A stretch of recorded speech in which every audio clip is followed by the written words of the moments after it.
afata inkoni arashorera aranjyana angeza nkariya ku irembo akubita inkoni hasi ati genda. aho muriza abacitse ku icumu ko ntabwo izongera kubaho ko dufite igihugu cyiza. Turibuka Alfredi, turibuka Urujene Joseline. Ubwo ni mujya mubona ngo abaterankunga baje ngo bagiye kudufasha mujye mugira icyo mukuramo ariko mukibyaza ikindi. Bari bazi ko birangiye, bari bazi ko bigaruye ibyacu, ariko uyu munsi turiho kandi turaho ababyeyi bacu bari Reka y'amahano ya Jenoside yakorewe Abatutsi by'umwihariko kuri uyu musozi wa Gikumba. Nitwa Murwanashyaka Eric, umuturage utuye muri Akagari ka Nyabikenke. 1994 nari umusore w'imyaka 25 ari maze gusohoka. Nanjye rero amahano ya Jenoside yabaye muri iki gihugu yakorewe Abatutsi, nanjye yagizeho ingaruka, ariko ndashima Imana yuko nihutishije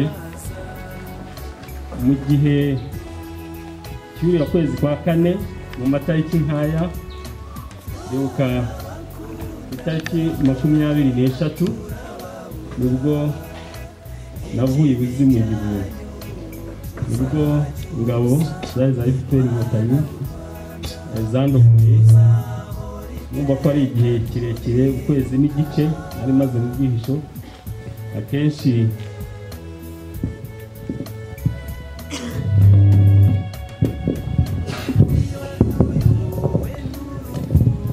murumva ko hari hashize igihe kirekire, hafi ukwezi n'igice mba njyenyine maze kurokorwa n'ingabo zari za FPR Inkotanyi. Nanjye nagize uruhare gutanga imbaraga zanjye zo gukomeza urugamba rwo kubohora igihugu. Nari mbizi yuko ari ugutanga ubuzima, ariko numvaga ari cyo kiguzi nakitura igihugu ndetse n'inkotanyi Imana yakoresheje. Uyu mwanya rero reka mpine aho ngaho kugira ngo mumenye, ariko navuye ku rugerero, ndatuye, ndi umugabo wubatse, mfite umudamu n'abana 4. Mvaga ari ishimwe nabanza nkashima, ariko kandi nifuza no kugira ngo abantu babashe kumenya uyu mwanya ugiye kwibera ibi biganiro bijyanye no kwibuka bazize Jenoside yakorewe Abatutsi, ariko kandi ndetse n'abandi bose bari hirya no hino mu gihugu. Urumva twajya ejo.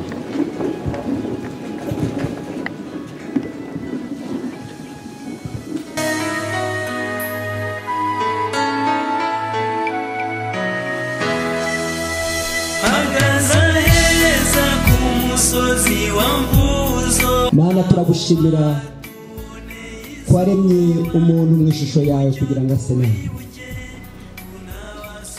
Turi aha ngaha twibuka Jenoside yakorewe Abatutsi muri 1994. Mana, twibuka agaciro wahaye umwana w'umuntu, ariko Sekibi ari we Satani akaroga ibitekerezo by'umwana w'umuntu ku icumu rya Jenoside yakorewe Abatutsi. Mana, ubabe hafi, ubahe imbaraga, ubakomeze, ubahe ibyiringiro by'uyu munsi n'iby'ejo hazaza. Tanga ubwenge kandi Mwami Imana yacu ukomeze kuba hafi ya buri wese. Icyubahiro kibe cyawe, tubisabye Imana Data mu izina rya Yesu, amen.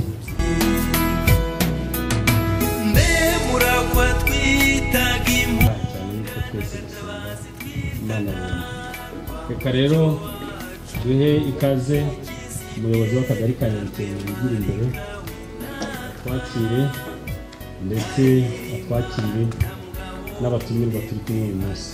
Umunyamabanga nshingwabikorwa w'umurenge wacu wa Bumbogo, abayobozi b'inzego z'umutekano twifatanyije hamwe, inshuti bavandimwe mwaturutse hirya no hino kugira ngo muze kudufata mu mugongo ubwo turi kwibuka ku nshuro ya 28 Abatutsi bazize Jenoside. Rero uyu mwanya nari mufashe kugira ngo twakire abantu bose, tubahe ikaze, abari muri protokole bakomeze badufashe, buri muntu yicare mu mwanya umubereye, kandi n'abari mu nzira baza nabo barasanga ibiganiro bikomeje.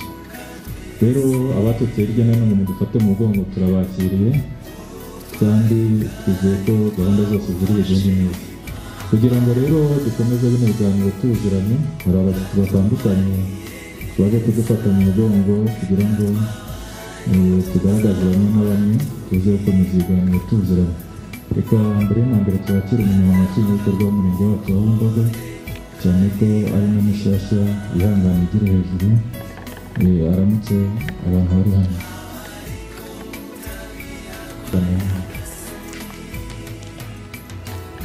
Kumwe kandi n'ukuriye polisi mu murenge wacu, kandi yatugira hejuru mu karamutse abantu bari hano. Turi kumwe rero na perezida wa Kwibuka, umuryango urengera inyungu z'abacitse ku icumu ku rwego rw'umurenge wa Bumbogo, nawe turi kumwe hano bategereje kuramutsa abantu. Turi kumwe rero n'abakozi b'Imana bakuriye amatorero atandukanye, nabo twifatanyije nabo aho bari bakugira hejuru bose, baramutsa abapasiteri, abarimu. Turi kumwe na perezida w'inama njyanama y'Akagari ka Nyabikenke, perezida nawe aramutsa abantu.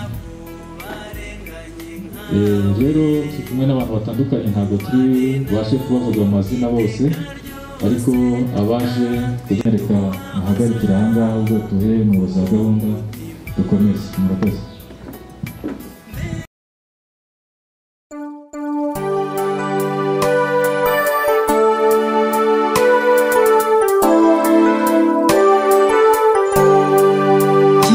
Kirezikera Rwanda rwacu, wahoze urita abaryamahoro, none ngaho uri mu gahinda, wibuka abazize Jenoside.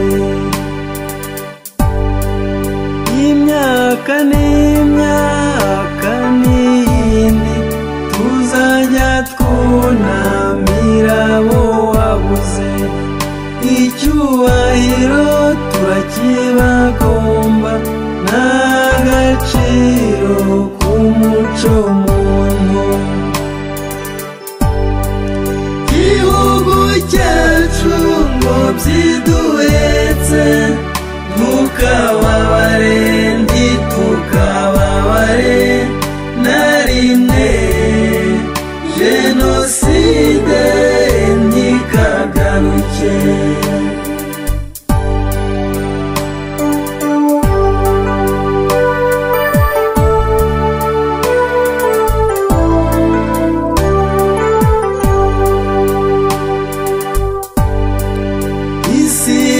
Isirabibuka imyoza, yahamyaga ko bitasubira, nyamara Jenoside yabaye yarateguwe kugeza ishojwe.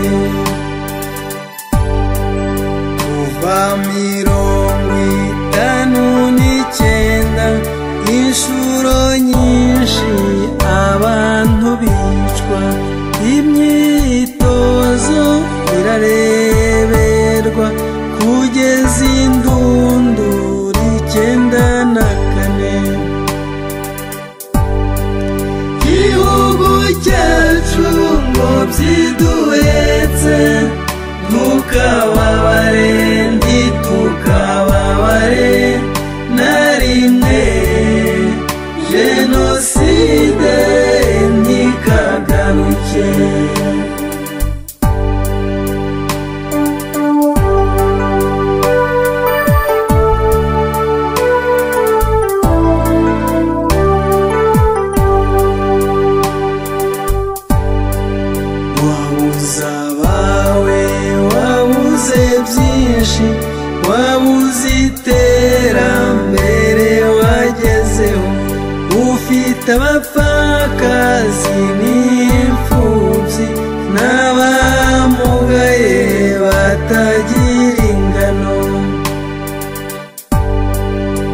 nyamara Rwanda ubyara intwari kwiheba kwawe sigishoboka abarokotse jenoside bazagumya gufatwa mu mugongo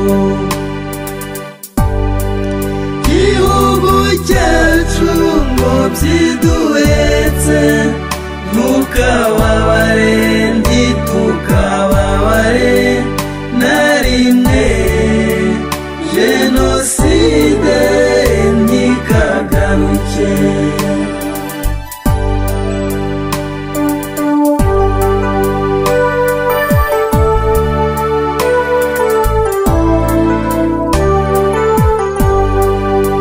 murakoze. Nitwa Iridefonse Hitimana, nkaba n'umuturage w'Akagari ka Nyabikenke mu mudugudu wa Kamutamu. Icyo nakongeraho ndi na Vice Perezida w'inama njyanama y'Akagari ka Nyabikenke. Nishimiye uyu mwanya nahawe n'ubuyobozi bw'Akagari kugira ngo nze kuyobora iki kiganiro ku ruhare rw'ingengabitekerezo ya jenoside. Ku buhanga bw'ibyuma bishobotse nkaboneka mikoro ituma ntahagarara hamwe, byamfasha kugira ngo nibiba ngombwa njye negera abantu mu bice bitandukanye. Ikiganiro kiri mu minota 30, iminota 15 ya mbere ndashaka kugaruka gato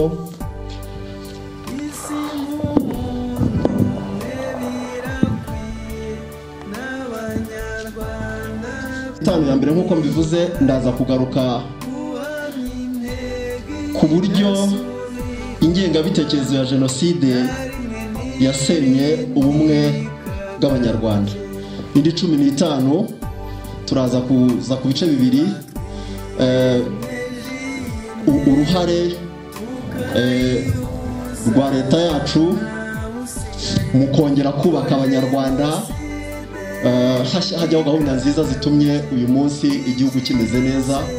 Tuze gusoza dufata ingamba zatuma ibyago bya jenoside yakorewe Abatutsi byagwiriye u Rwanda bitakongera kuba. Reka ntangire n'igice cya mbere kivuga ku ruhare rw'ingengabitekerezo mu gusenya ubumwe bw'Abanyarwanda.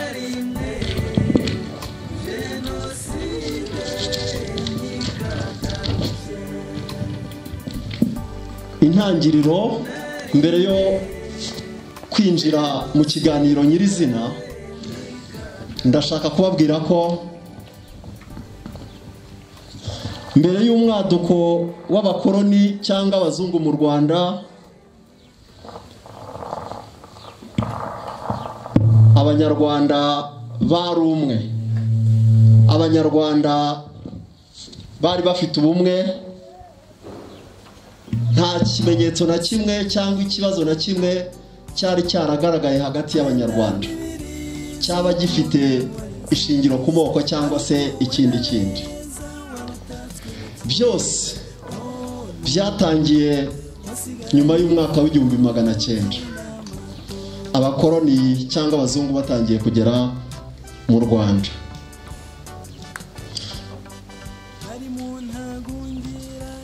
Abanyarwanda bose bari rubanda rw'umwami,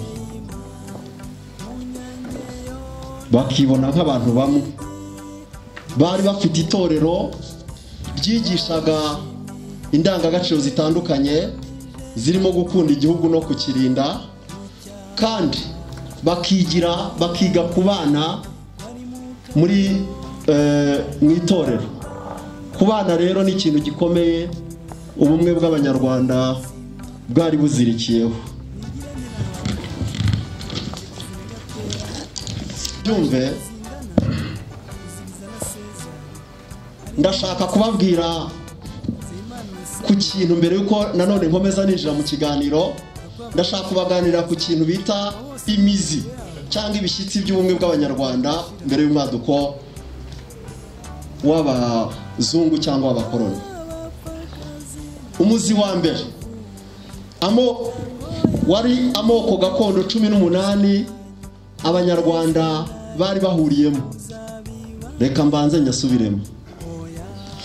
Ayo moko gakondo 18 yari ayakurikira: hari abasinga, abasindi, abazigaba, abagesera, abanyiginya, abega, ababanda, abacyaba, abungura, abashambo, abatsobe, abakono, abaha, abashingo, abanyakarama, abasita, abongera, abenengwe.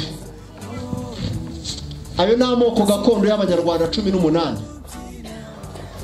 Hanyuma icyo navugaho kuri ayo moko 18, washoboraga kuba uri umugesera w'umutunzi, ukaba uri umugesera umutunzi n'umuntu wabaga ufite inka nyinshi cyane. Uwo nguwo bakagira akandi kazina bongeraho bamutazira mu Kirundi cyangwa mu Kinyarwanda bakamwita uwo mutunzi, bakamwita ko ari umututsi. Ibyo washoboraga gusanga umushambo w'umutunzi bitaga umututsi, ugasanga umushambo ufite inka zigereranije bitaga umuhutu, ugasanga umushambo utari ufite inka n'imwe ukennye bitaga umutwa. Amoko 18 muri ubwo bwoko ukaba wasangamo ibyiciro bingahe? Bitatu.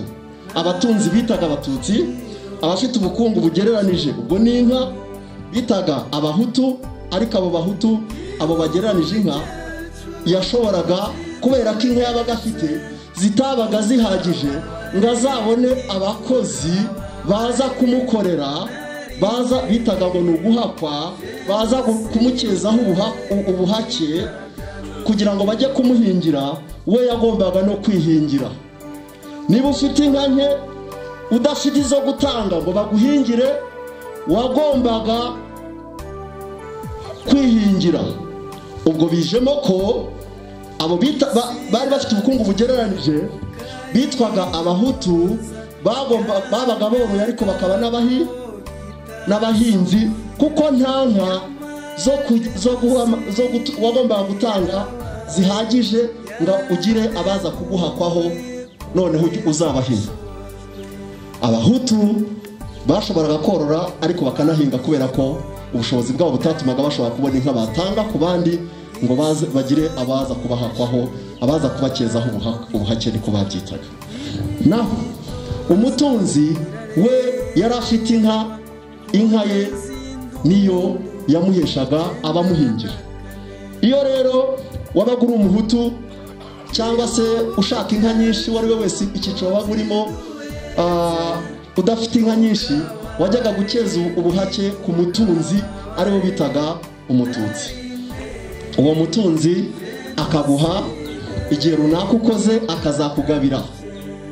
Iyo yakugabiraga ukagira ubwo ugera inka nyinshi, ukaba nawe wabona izo kuba watanga, ukagira abaza kuguhakwaho, abaza kugukezaho ubuhake, icyo gihe wavaga mu buhutu ukaba umututsi, aribyo babitaga ikihuture cyangwa kwihutura. Kwihutura byari ukuva muri cya cyiciro cy'ubukungu cyo hagati, umaze kugabanya inka nyinshi, ukagira nawe ushobora kuba noneho wagira izo ugaba, ukagira abantu ushobora guhaka. Icyo gihe wahitaga uhinduka umututsi. Wakongera ukennye wari umutunzi agagaruka mu bahutu. So ubuhutu, ubutwa, ubututsi byari icyiciro cy'imibereho. Ni nk'uko uyu munsi wavuga abakire, wavuga abagereranije bafite ubukungu buri hagati, ukavuga n'abakene. Uyu munsi ushobora kuvuga ngo abagereranywa inka y'abatunzi yari umutunzi kera, ubu yagereranywa n'amafaranga. hanyuma hagati wabaga ufite hejuru yabaga ari umututsi, hagati umutwa udafite na kimwe akaba umuhutu. Icyo cya mbere rero wakibaza ngo ni gute abantu badahuje ubwoko, abantu bamwe bavuga ngo bavuye muri Chadi, abandi bava muri Ethiopia, abandi bava hehe ahantu hatandukanye, wabasanga ari abazigaba, wabasanga ari abungura, wabasanga ari abashambo, aho muhibazeho. Bari rubanda rw'umwami akabahuza, abagiranye ikibazo akabahuza.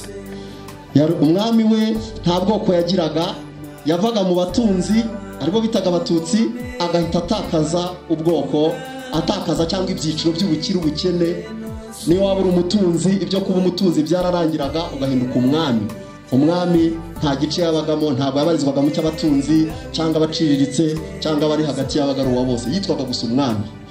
Hanyuma ikindi cya kabiri, nk'umuzi wagaragaza ko abanyarwanda bari bamwe, bagiraga ururimi rumwe, umuco umwe, idini imwe n'umwami umwe.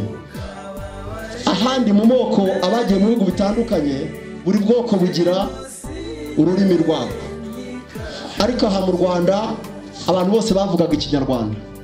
Mbwira ukuntu umuntu bavuga ko yaturutse Chadi, undi agaturuka muri Ethiopia, nibura nta n'agasigisigi ku rurimi rwaho yaturutse kigera kagaragara. Hari aho mwaba muza agasigisigi ku rurimi rwo muri Ethiopia mwumvishe mu Rwanda, hari aho mwumvisha agasigisigi ku rurimi rwaho rwo muri Chadi. Bavuga bati bamwe batabahutu baturutse muri Chadi, abandi bati Abatutsi baturutse muri Ethiopia, n'ibindi bagenda babeshya. Ariko se wava ahantu abanyarwanda bagiye bahungira ahantu hatandukanye mu bihugu. Uyu munsi wahungiye Bugande, muturanye ntagira gutya agakubitamo ati ye muganda wanjye, ntagakubitamo. Wahungiye Burundi, ikirundi ntikizamo gakeya. None se abavuye Chadi, abavuye Ethiopia, muraza kumbwira mu gihe cyo mbaha ijambo dusoza niba hari ururimi mwumva bivuga ko twari. Ibindi byose ni inyungu z'abazungu badutandukanye. Abagiraga idini imwe gakondo bakemera Imana rugira rurema iya kare, hanyuma bagaterekera abazimu bose, byari kubibuka, nibwo buryo babikoraga, bo niko bemeraga, ariko bakamenya ko ari Imana rugira rurema isumba byose yabaga hejuru y'ibyo byose.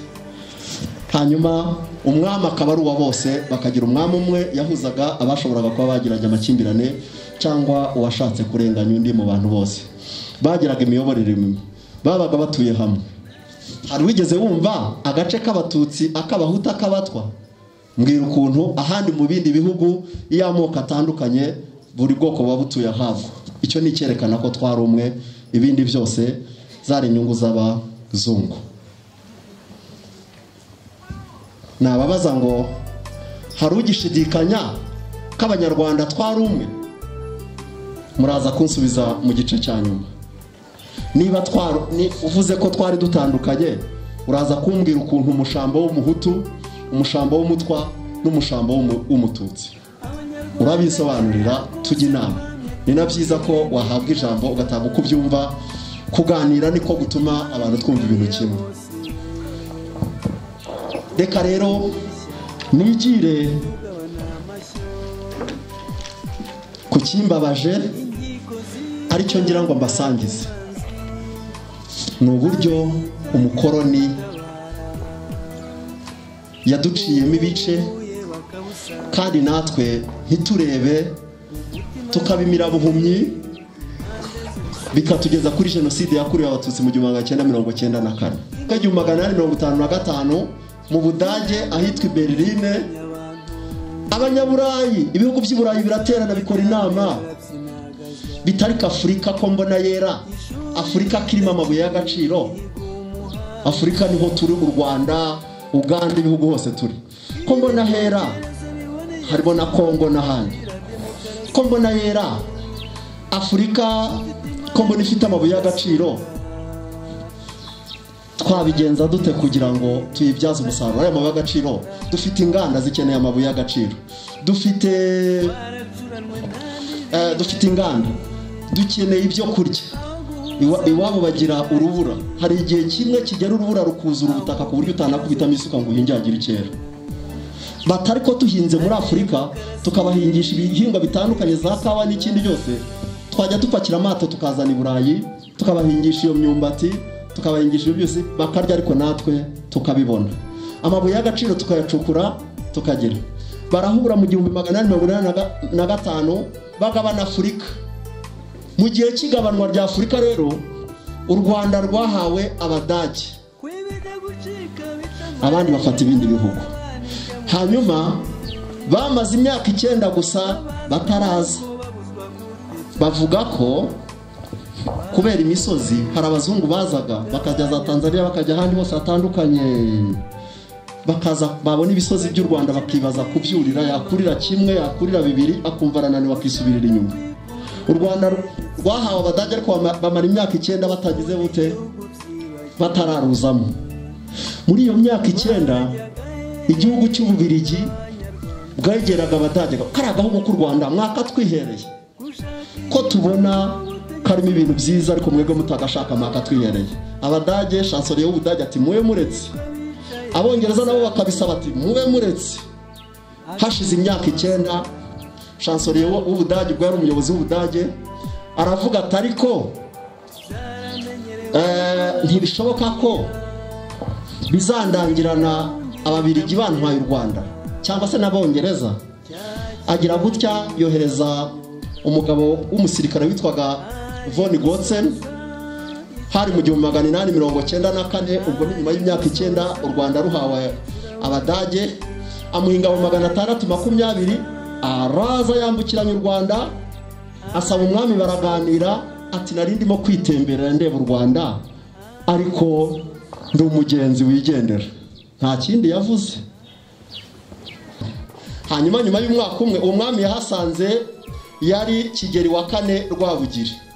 Nyuma y'umwaka umwe Kigeli wa 4 Rwabugiri yitaba Imana, umuzungu amaze umwaka hageze avuga ngo baritemberera. 1895 yasizeho Mibambwe wa 4 Mibambwe wa 4 Rutarindwa, yari umuhungu wa Kigeli wa 4 Rwabugiri. Amaze kumusiga ubwo ni nyuma y'umwaka umwe uwo Mibambwe wa 4 Rwabugiri ikibazo cyabaye, yari afite ikibazo cy'uko mama we yari yarapfuye, bamuha umugabekazi. Kera umwami yategekananaga na nyina. Umugabekazi ari we nyina w'umwami yaje kumuha umutsindirano mukase wari Kanjogera. Kanjogera ntiyabyishimira ati kuki batagize umuhungu wanjye witwaga ubwo ni Yuhi wa 5 Musinga, kuki atari we wagize umwami? Wari ufite umwana ariko bakubwiye ngo umwami nuriya wowe uramubera umugabekazi kandi atari umwana wawe. Ntiyabyishimira, arabyemera, abyemera umwaka umwe 1895, 1895 arabyemera. 96 we uwitwaga Kanjogera afatanya na basaza be Ruhina Nkiko na Kabare bakuraho Mibambwe wa 4 Rutarindwa, ubwo hahita hajyaho Yuhi wa 5 Musinga. 1894 von Gotzen aje mu Rwanda. 1895 umwami Kigeli wa 4 Rwabugiri aratanze. Hagiyeho Mibambwe wa 4 Rutarindwa. 1896 Yuhi wa 5 Musinga agiyeho. Amaze kujyaho mu gikashize umwaka umwe 1897 witwa Capitaine Ramsey aza mu Rwanda. None ntabwo yaje atembera, yazanye ibaruwa ya chancelier w'Ubudage. Atubu chancelier w'Ubudage yambwiye ngo aragushaka nk'umwana we. Ibazo uyoboye igihugu batubihinduka umwana, hari undi perezida. Ariko impamvu yabyemeye ababivuga barabwanga ngo uwo muzungu yarazaga ingabo kuko ingabo zabanje kubarwanya Abanyarwanda. Noneho ngo muzungu ingabo zazaga zibanga baragutunga gato, wari ibintu bimeze nk'ibihinja, impinja. ngo ziraza izo mpinja zikagutunga agakoni hakavamo umuriro bagukubita ikintu kumva wikubise hasi batunga ingabo imwe ebyiri eshatu bakabona barapfa umwami ati musigeho mwere kurwana nabo n'izo mpinja ibyo bihinja bitabamara mubabwire baze twumvikane tuganire yarabyemeye bihuwa gatanu musinga baraganira yakira yabaruwa ati mpindutse nemeye ko rwose u Rwanda ruba nk'umwana w'Ubudage aho kugira ngo abanyarwanda bashire acisha make naho rero u Rwanda rwatangiye kugira ibibazo mu 1900 haza abapadiri bera bari abazungu n'abariko bigishaga ijambo ry'Imana n'imbunda mu gishura ati Nyagasani Yezu nabane namwe nawe uti kandi duhorana utabivuze imbunda nyine nayo yabagiri mu gishura ukemera abanyarwanda bahinduka abakristo ku ngufu batanabitekerejeho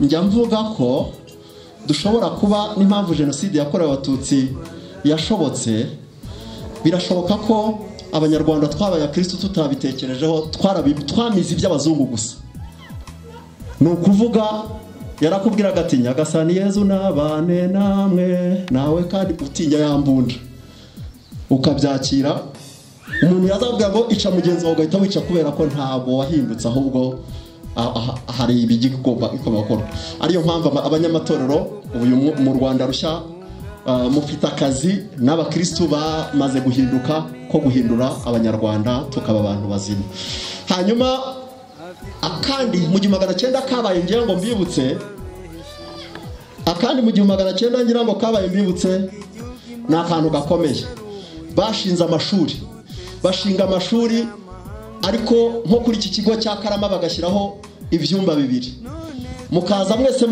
muje kwiga ari nta mafaranga nta minerivare yatangwaga ariko mwamara kugera hano baturabizi niba uri umwana w'umutware bakagushyira mu ishuri ryawe abana ba rubanda rundi rusigaye bakabashyira mu ishuri ryawe batangiye gutandukanya abanyarwanda mu mashuri bakanyura ku ruhande bakabwira nk'umunyarwanda watangiye kwiga wo mu bwoko bitaga abana b'abatware ahanini naho ndaza kuhagaruka reka wenda aho ndahagarukaho gatoya ukuntu rimwe abana b'abatware baje kwisanga benshi bari mu batunzi nabyo ndabigaruka wenda nibwo aho ndi bubishimangire aho icyo mvuga gusa nuko bakoraga amashuri abiri ay'abana b'abatware n'ay'abana bandi basigaye rubanda rundi rusigaye 1910 bashyiraho bafata u Rwanda bararukata imipaka barayikata umwami arababara yuhi wa gatanu musinga wayoboraga igihugu cyawe baragikase arababaye urumva ko batangiye kugirana ibibazo hanyuma 1912 aho 1910 byari inama 1912 bashyiraho imipaka 1916 na kane haba intambara ya mbere y'isi yamaze imyaka 2 mu Rwanda mu Rwanda yamaze imyaka 2 16 abadage barirukanwa bava mu Rwanda baja iwabo dusigarana ababirigi abadage bagiye badukorera iki amashuri y'igice kimwe yigisha ukwayo abana b'abatware n'amashuri y'abana basigaye hanyuma ikindi bagiye bagabanyije u Rwandamo ibice barabigabanyije hanyuma rero byaje gukomera 1926 kugeza 32 uwitwa Morutera yapanze umupangu wo gukora impinduka mu mitegekere uzi ikintu yakoze ubundi mu Rwanda twari dufite abatware b'amoko atatu b'uburyo butatu umutware w'umukenke nyine aho inka zijya kurisha mu mukenke bamuhitaga umwami yamutoranyaga mu batunzi inka kubera ko yagombaga kureba iby'inka umutware w'ubutaka bakamutoranya mu batunzi inka ubutaka nabaki nabahinzi abo bahinzi abenshi ni nabo bakundaga kwita abahutu abo batunzi nibo bitaga abatutsi ubwo tukagira abatware b'umukenke babarirwa mu batutsi tukagira abatware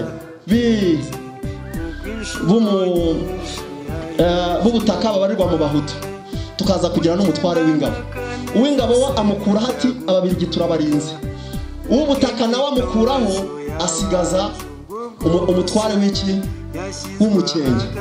Abatware b'umukenge babaga mu baki mu batunzi aribo b'Abatutsi. Abo mu kindi gice babibonye bati yeba bawe abatware b'ubutaka bari abahutu babakuye hasigaye abatutsi gusa, abatunzi aribo bitwaga Abatutsi. Aha, umuzungu akanyura inyuma akareba abana bize muri ya mashuri ati mwabibonye, ubwo yari afite icyapanga, mwabibonye umwami niwe wabikoze, niwe wakuye abatware b'ubutaka, kandi umwami siwe n'umuzungu wabikoze uwitwa Mortera. Abari mu gice cy'ubutaka b'abahinzi bati mureba ko abatware bacu b'abahutu babakuyeho. Amakimbirane aravutse ubwo mu 1923 1932. Hanyuma 1930 bazana icyo bita uburetwa byari kujya guhinga kwawa, gukora imihanda, yari akazi ka leta. Akazi ka leta buri wese yagombaga kugakora. Barazaga umutwara akabakoresha. Abatware bari basigaye ari abahehe. Abatware bari basigaye ari abo mu buhe bwoko? Abatunzi. Barakuye abatware b'ubutaka bakoraga iki? Ubuhinzi. Aha, ubwo abakoreshaga babaga ari abatunzi bamwe bo mu Batutsi. Hanyuma wakoresha abantu batakora bakagukubitira nko mu nzu hano mu ishuri, bakagusohora tukubita abantu wakoresheje kwa ko batarangije aho bagombaga. Wa mutunzi bitaga umututsi agakubita Abahutu yahingishaga. Hanyuma abo Bahutu babona bakubitwa bati ni umututsi uri kudukubita, batare bamusaba gukubita. Ubwo bagatangira hagati kurebanya ayingwe hagati y'Abahutu n'Abatutsi. Icyabirangije rero nihuta ni mu 1934 na rimwe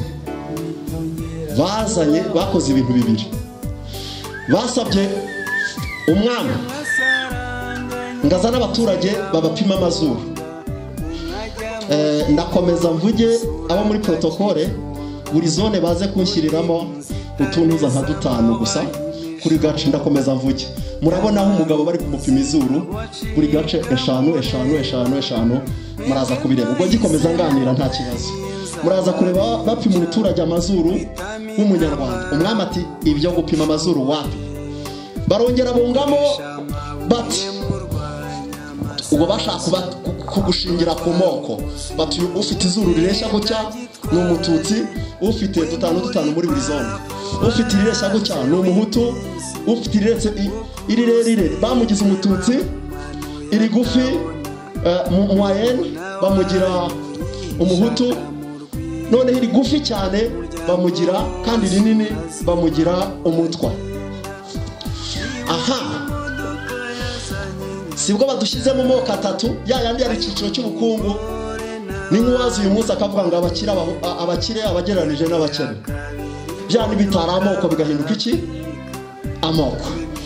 Hanyuma rero bamaze kubashyira mu moko, umwami Yuhi wa gatanu Musinga biramurenga, ariyo koza ati bindabyanze.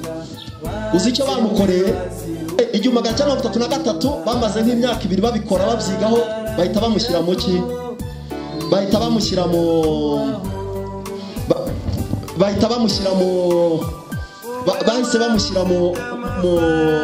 baramwirukana, babishyize mu ibuku ni nk'indangamuntu, baramwirukana. Bamaze kumwirukana ajya i Kamembe. Mwigeze kumva ko umwami Musinga wa gatanu bamuciriye Kamembe. Abaturage bakomeza kujya kumusura. Uzi icyakozwe? Bahise bamwirukana bamujyana muri Kongo. Aha, umwami wacu, umwami w'u Rwanda baramwirukanye, bamuzijije ko yanze ko bapima amazuru, bamujijije ko yanze guhinduka ngabo mu Gatolika, bamujijije ko bakuyeho abatware b'ubutaka ati mwere kuntandukanyiriza, genda ashyize abatware b'ubutaka mu byiciro byose mwere kubakuramo. Baramwirukanye. Hagiyeho umuhungu we mu 1931 Mutara wa gatatu Rudahigwa, we aremera arayoboka ati ibyo bakoreye papa reka nce bugufi nigire mwiza, wenda azajya nyura inyuma nganiza abaturage banjye nicecekeye bazi mbagira inama. Kuko yabonaga niyo poza cyangwa agashwana nabo bazagira gute? Uhangana n'umuntu ufite imbunda azajya gukurikirana hose akuneke aho ugiye. Nta nubwo uzabona umuturage ngo umuganize umugire inama. Icyo yakoze rero, yaremeye ayoboka abapadiri, aba umukristo, arabatizwa. Ubwo hari mu 1940 1943 we n'umugabekazi Kankazi ni mama we barabatizwa bahinduka abakristo gatolika. 1945 1946 umwami Mutara wa Rudahigwa yegura u Rwanda Bikira Mariya. Muzi impamvu yegura u Rwanda Bikira Mariya? Yagira ngo umwami Yesu na Bikira Mariya, yagira ngo abazungu babone ko Yesu nkiri umwami ni Yesu, baba padiri, hanyuma Bikira Mariya nabo umwamikazi Kankazi, twebwe turaba abakristo banyu nta kindi, kugira ngo abacire bugufi bajye bamwemera nibura nyuri inyuma aganiza abaturage. Ariko nabwo baramukurikiranye ntibamwemereye kugeza ubwo 1947 Tiyo Papa aramushimira ko yakuriye ubukristo mu Rwanda, ariko nanone atangira kubasaba ati mukureho ubuhake. Yatangiye gusaba ngo bakureho iki? Ubuhake. Uzi impamvu umwami muri icyo gihe asaba ubuhake? Bari batangiye kubivanga ya shiku, bayikubitira ya mirimo ya leta, uwabaga yatakoze neza baramukubita. Bagera igihe bafata niba wari ufite umukozi uhatse, nk'ubu uyu munsi ufite umukozi mu rugo ukoresha, ugukorera mu matungo, ugukorera ibyo ari byo byose, bati noneho nawe ubaye kapita, ugiye kujya ukoresha mu bakozi, ubazane mu muhanda, ubazane guhinga kawa ya yindi ya leta, kandi utabikoze neza umukubite. Aravuga ati ese ko abanyarwanda bamwe na bamwe batangiye kugenda barakarira abashebuza babo, si ikibazo? Icyo yakoze niki? Yaravuze ati ibintu byadusenyera. Aravuga ati ubuhake nibuveho, dusigarane shiku n'uburetwa bw'abazungu. Nabwo ntibamwemerera, barakomeza. Mu 1953 ubwo n'ikindi cyabaye nacyo cy'ingenzi ntabona njya kuri gahunda y'ishya yazanye ubumwe ntarakivuga, nacyo cyasenye ubumwe bw'abanyarwanda. 1953 abazungu abakoloni basabye buri mutware kuzana umuntu umwe wo kujya mu conseil supérieur n'inteko ishinga amategeko, ni nk'abadepite. 1953 abazungu abakoloni bahamagaye buri mutware wa buri gace ngo nazana umuntu umwe mu nteko ishinga amategeko, conseil supérieur, inama y'igihugu ku rwego rw'igihugu. Ubwo ni nk'abadepite. Buri mutware, abatware bari basigaye bari mu buhe bwoko? Bw'abatunzi. Muranyumva? Kandi uwakuye abatware b'ubutaka ninde? Ni umuzungu. Abwiye abatware ngo muzane abadepite. Abadepite buri mutware yarebaga umuntu muri hafi. Nk'ubu uyu munsi bakubwiye bati ku Kagari dukeneye abana barangije amashuri 6 bo kudufasha kwandika ibintu muri computer. Wava hano ukajya kubashakira nk'ikirungo, wahera he? Bijya bibaho. Iyo bishoboye bakubwiye ngo hari umuntu wabuzi wize amashuri 6 wadufasha ko Kagari kwandika. Bitabizi iyo ufite uwujuje ibyigera wimubwira wa wundi wo hafi ya. Niba wari ufite umwana cyangwa mwene wabo aho hafi yahitaga muzana. Bageze ku rwego rw'igihugu babadepite biza kwikanga bose babaye bo mu batunzi. Murumva impamvu abadepite bahise bahinduka bo mu batunzi? Nuko abatware b'ubutaka bari baramaze kuvaho, kandi ab'ubutaka nibo bari muri babandi bahinga. Noneho buri wese mu batunzi akareba umwana we cyangwa hafi umwegeraho kurinda ajya gukora ingendo ajya gushaka uwakure. Bigeze hejuru abadepite bose guhagarika jenoside yakorewe Abatutsi. Leta y'ubumwe iyobowe na FPR yubakiye ku guha agaciro umunyarwanda hadashingiye ku moko, hadashingiye ku bwoko. Ubwoko bwavuye mu ndangamuntu. Ubutabera bwaravuguruwe, hajyaho za gacaca, uwakoze icyaha uwishe undi akabibazwa. Ariko haza n'ubutabera bwunga bwa gacaca, aho abantu batangaga amakuru bakagaragaza abishwa aho bari, usabye imbabazi akazihabwa. Ubwo hanyuma leta igakangurira abacitse ku icumu rya jenoside yakorewe abatutsi gutanga imbabazi, igakangurira abayikoze gusaba imbabazi igira ngo irebe ko twakubaka umunyarwanda, kuko nyakubahwa perezida wa repubulika uyoboye FPR yaravuze ngo twahisemo kuba umwe, ntabyo twageraho tutari umwe. Yongera gusaba abarokotse jenoside kongera kwigomwa ikindi cyo gutanga imbabazi. Hanyuma itorero ry'igihugu rijyaho kugira ngo abantu bige ubumwe bw'abanyarwanda. Hanyuma hashyizweho urubuga nyunguranabitekerezo ubumwe bw'abanyarwanda, ariyo nama y'umushyikirano. Hashyizweho gahunda zihariye zo kurwanya ubukene bujya butuma bamwe bashukika bagashorwa mu macakubiri, gahunda zo kwegereza abaturage ubuyobozi kugira ngo cyo tuganira twige gufata ibyemezo, nidufata icyemezo kikaba kibi haze kugira uwigisha abantu bati bifashe icyemezo kibi kikugiraho ingaruka, twige kuyobora. Hanyuma guha urubuga abanyarwanda bo hanze binyuze muri Rwanda Day, perezida mujya mumva yagiyeyo n'intumwa bakaganiza abanyarwanda hanze ngo bubaka u Rwanda. Hari gusubiza mu buzima busanzwe abari ingabo z'abari zabohoye u Rwanda cyangwa se n'izindi zariho kera. Ibi byose no kubaka igihugu. Gusa sinasoza ntavuze imbogamizi. Ntabwo nubwo leta iri gukora byinshi kugira ngo tubashe kubaka igihugu, ubumwe bwongere bwubake, haracyari imbogamizi. Zimwe muri zo nizi: amakuru y'ibinyoma agoreka amateka ya jenoside yakorewe abatutsi. Bamwe bati barabeshya, nta miliyoni yapfuye, hapfuye bake. Ibyo byose ni ukubeshya.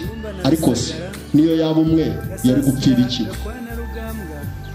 Nta mpamvu y'umuntu gupfa, nta muntu utanga ubuzima butangwa n'Imana, buri wese agomba kubwubaha. Hanyuma hari ingengabitekerezo ikigishwa abana ku mashyiga, uri kumwe n'abana mu gikoni, uri kumwe n'abana muri salo, banza utekereze uyu munsi ubaganiriza iki. Hanyuma nanone turacyanagowe n'uburyo bwo gusobanurira abana ibi byabaye. Mu gihe usobanurira abana jenoside yakorewe abatutsi, gerageza kwimusobanurira, ariko nanone umwubakamo ubumwe, utamurema mu rwango, kuko urwango narwo rwazadusubiza inyuma. Hanyuma imbogamizi zirahari, zo nazivuze. Reka nivugire ku ingamba mu gukomeza kunyomoza abo bose bafite ibihuha byo kugoreka amateka ya jenoside, kurwanya no gutanga amakuru kuri abo bose bagifite imigambi yo gukomeza jenoside yakorewe abatutsi. Hanyuma nkanavuga no ku isomo twakuye, ngana ku mwanzuro. Isomo twakuye, hari amasomo 3 y'ingenzi twakuye muri ibi byago twatewe na jenoside yakorewe abatutsi. Isomo rya mbere, twamenye ko akimuhana kazi imvura ihise. Buriya iyo abanyarwanda bari mu mutwe wa FPR inkotanyi badahagarika jenoside, mubona yari guhagarikwa nande? Bari abazungu? Oni yari kutwoherereza nitutarwana nabo ngo tubivanemo, nta muterankunga uzadufasha. Ubwo nimujya mubona ngo abaterankunga baje ngo bagiye kudufasha, mujye mugira icyo mukuramo, ariko mukibyaza ikindi. Hari ahantu nigeze kubona haza inkunga zitandukanye, give direct n'ahandi hose ibintu bitandukanye, umuntu bayamuha karara mu kabari. Akimuhana kazi imvura ihise, menya wikura ahantu habi, ejo ibyo tuzabibona. Ikindi twize ko mu gusobanurirwa, mu kwigishwa, twize ko abahuta abatwa n'abatutsi byari ibyiciro, atari iki, ari amoko. Kubera ko nta bwoko, amoko 18 yarariho, nta kuntu wasangamo abashambo ngo basangemo abatwa, ubasangemo abahutu, ubatangemo abatutsi. Ni ikigaragaza ko twari umwe. Hanyuma twabonye ko twifitemo imbaraga, kubera ko jenoside yahagaritswe n'abanyarwanda, nubwo yari yarateguwe n'abanyarwanda. Twita kari Hutu power. Jenoside yateguwe n'agatsiko k'abanyarwanda bari mu mutwe witwaga Hutu power, babaga mu mashyaka yose atandukanye bashaka gutsemba icyari cyariswe umututsi n'abazungu. Iyo Hutu power rero tugomba kuyirwanya, ahubwo tukareba imbere heza, tukubaka igihugu. Ngicyo rero icyashenye ubumwe bw'abanyarwanda. N'uwo mukoroni waje agakora aya mashuri atandukanye, n'uwo mukoroni washyize ubwoko mu ndangamuntu, ni ibyo byose bitandukanye nagiye mvuga byagiyeho, agakuraho abatware b'ubutaka agasigaza abatware b'umukenke, kugira ngo baze kubarirwa mu babatunzi. Ibyo byose akazongera akagaruka 59 akabwira Gitera wa wundi washize amategeko 10 y'abahutu na Kayibanda ati mwongere mubwire abahutu ko bakandamijwe, mubwire bahuke mu Batutsi babatwikire. Abo Habyarimana baje muri Repubulika ya Kabiri nabo ntibagira icyo bahindura, bikomeza gutyo kugeza ubwo twaje kubona RPF Inkotanyi yaje kubohora igihugu, ikaza gutuma uyu munsi iri no ku ruhembe rw'igihugu ishaka ko dukomeza kugira ubumwe, ikatubwira iti mu bumwe twahisemo kuba umwe, ikatubwira iti akimwana kazi imvura ihise wireba ibyo uhawe n'icyo uhawe ukibyaza umusaruro ntugipfusha ubusa. Murakoze, uwo murage wa RPF Inkotanyi tuzawukomereho, Imana ibahe umugisha. Yari afite ntabwo biba byoroshye kugira ngo awukoreshe mu gutanga ikiganiro nk'iki, ariko nk'uko yagiye abivuga, uruhererekane rw'ubukoloni bwabaye muri iki gihugu kugeza kuri Repubulika ya mbere n'iya kabiri, wumva igihugu cyaragushije ishyano, ariko iki kiganiro gisoza haboneka ihumure rya leta y'ubumwe. Njye navuga ko leta y'ubumwe yazanye icyomoro, ariko kandi izana n'icyuhagiro ku bagize uruhare muri Jenoside yakorewe Abatutsi. Rero tugiye kwinjira mu mwanya wo gusoma amazina y'abarezi barereraga kuri iki kigo ndetse n'abana bigaga kuri iki kigo. Turi hano tuba dufite n'umwanya wo kwibuka igihe bamaze kwitunganya mu myanya yabo, indirimbo arayihimba.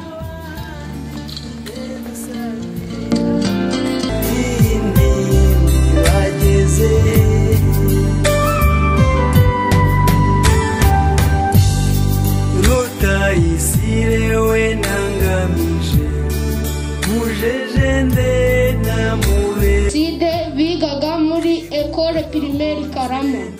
Turibuka Gatete Alphonsine, turibuka Alfredi, turibuka Urujane Joseline, turibuka Uwamwezi Christine, turibuka Ruzibizi. Mumfashe tubibuke.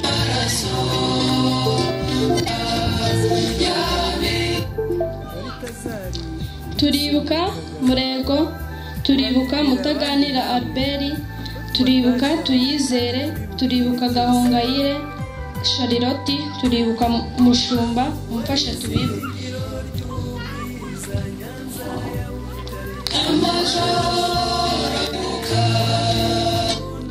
Turibuka Rurangirwa, turibuka Bagirinka, turibuka Mukarugwiza. Mumfashe tubibuke.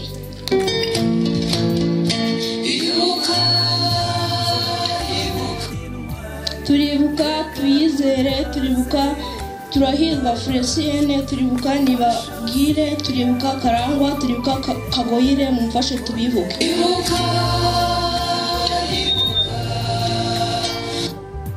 Turibuka Rucibiganda Sylvia, turibuka Mugabo Ririnda, turibuka Kabaribe, turibuka Kayitesi, turibuka Fiete. Mumfashe tubashimire.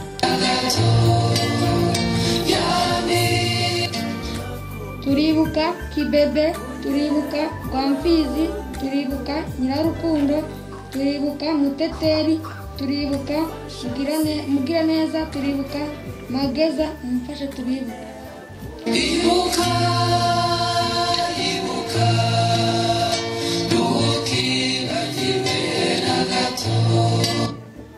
Turibuka Munyakazi, Mukawera, turibuka Baba Kabarere, turibuka Kantegwa, turibuka Abayisenga. Mumfashe tubibuke.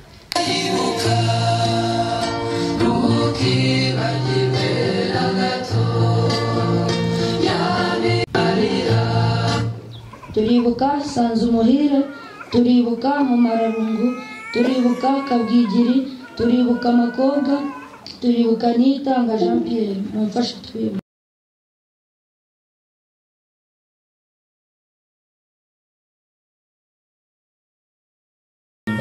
Turibuka Kabarebe, turibuka Kayitesi, turibuka Fiete, mumfashe tubibuke. Ibuka, ibuka, ntukibagirwe na gato.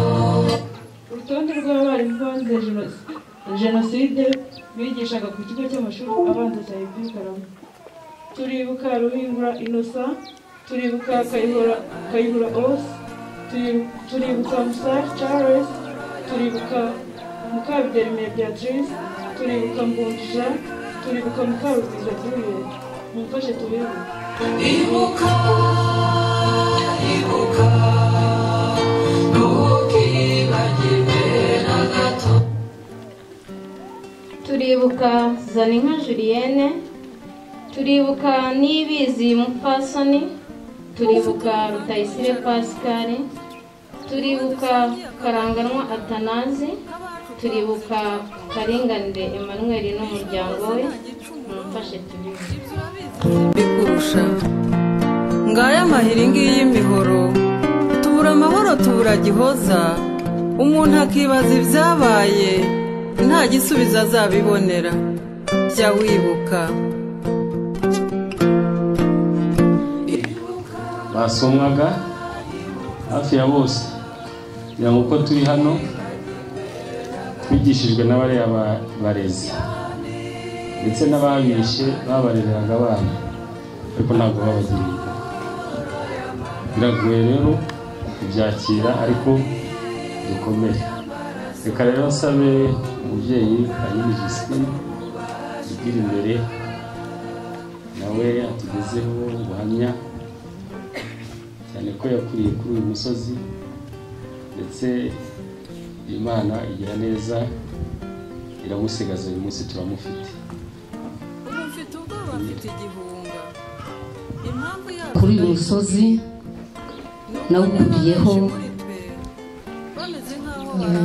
aha hantu haguye ababyeyi, abavandimwe, ariko 94 njyewe narashatse ndinduba, niho narokokeye. Ariko nize amashuri abanza i Rubungo aho bitaga Kwibanda, niga umwaka wa mbere kugeza mu wa 4, ndimuka njya i Remera hariya Gatolike. Nahahuriye n'ibibazo, nigishwaga n'umugabo witwa Mushotsi. Aho niho namenye ko ndi Umututsi, sinari mbizi. Buri cyumweru yadutumaga amarangamuntu akaduhagurutsa mu ishuri. Ubwo hari muri 72.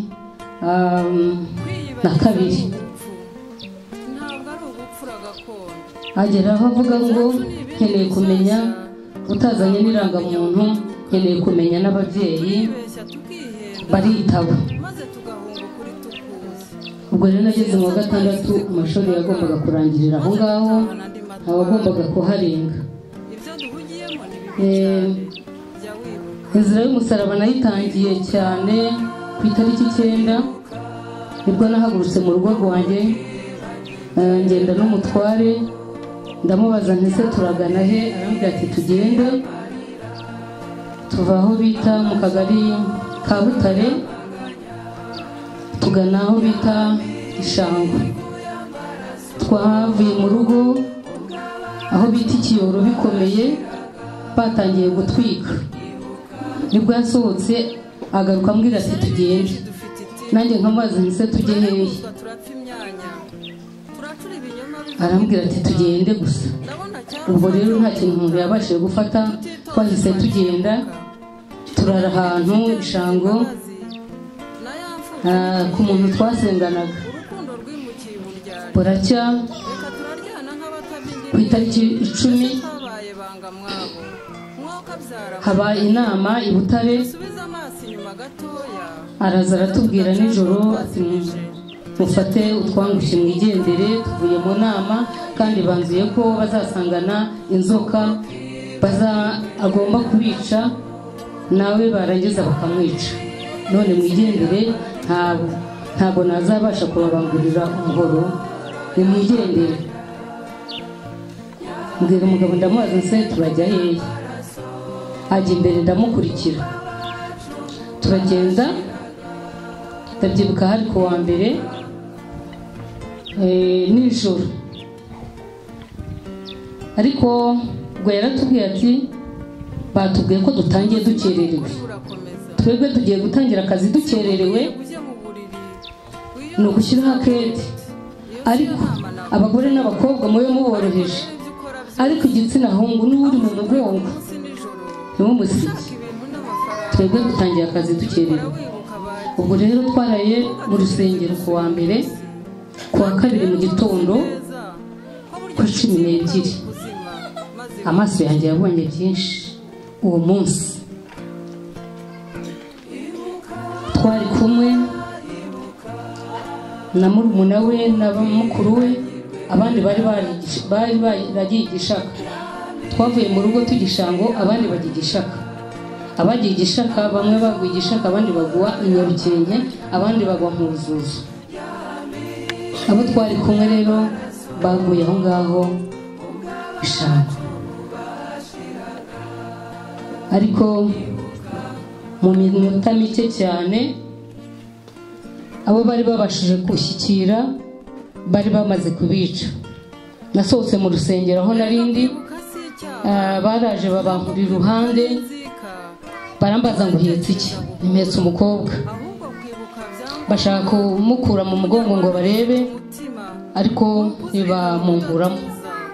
Ndasohoka mpagarara hanze nsa n'ubakurikiye, barabakurubana barabazamura kuri santarari y'i Butare, bamwe ndumva baba bahazi.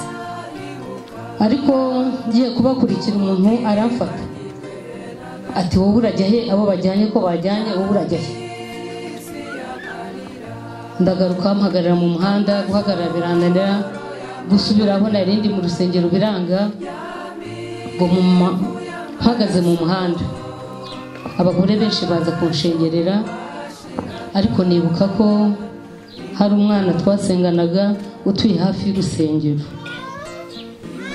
Njyayo, ngezeyo nsanga nta muntu uhari.